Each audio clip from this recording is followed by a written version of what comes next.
Wij zijn een enorme fan van dit soort appartementen, want door de efficiënte bouwwijze zijn ze heel energiezuinig.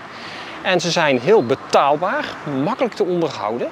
En ze zijn technisch gezien ook gebouwd voor de toekomst. Heel wat mensen in Maastricht wonen in een appartement. En hoewel veel van deze gebouwen energiezuinig zijn en gebouwd op de toekomst, loont het om ook die woningen extra te verduurzamen.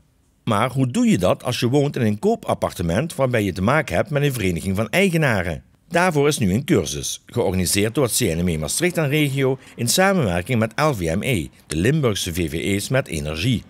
Want verduurzamen samen met je medeflatbewoners, dat brengt nu eenmaal de nodige vragen. We zien hier bijvoorbeeld dat er maar relatief weinig dakoppervlak in zo'n gebouw zit, of weinig geveloppervlak.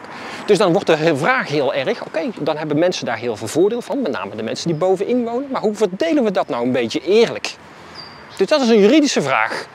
En tegelijkertijd, zo'n VVE, zo'n Vereniging voor Eigenaren, die spaart voor onderhoud. Maar die zonnepanelen die we heel mooi op dat dak kunnen leggen, en dat is natuurlijk fantastisch, hoe gaan we dat nou met z'n allen betalen? Dat is een van die elementen die ter sprake komt.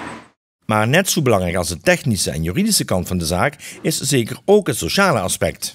Als je naar zo'n gebouw kijkt, we kijken er van buitenaf naar en dan zie je eigenlijk een eenheid. Maar ga je inzoomen, ga je het gebouw in, ja, dan zie je dat er eigenlijk mensen wonen van allerlei pluimage, zeg maar. Hè. Jonge mensen, oude mensen, mensen die er al heel lang wonen en nog heel lang hopen te wonen. Andere mensen die zien het als een tussenstap. En gezamenlijk moet je dus tot een beslissing komen. En ja, de truc die zit er dus in om vooral meteen vanaf het eerste moment iedereen er ook bij te betrekken.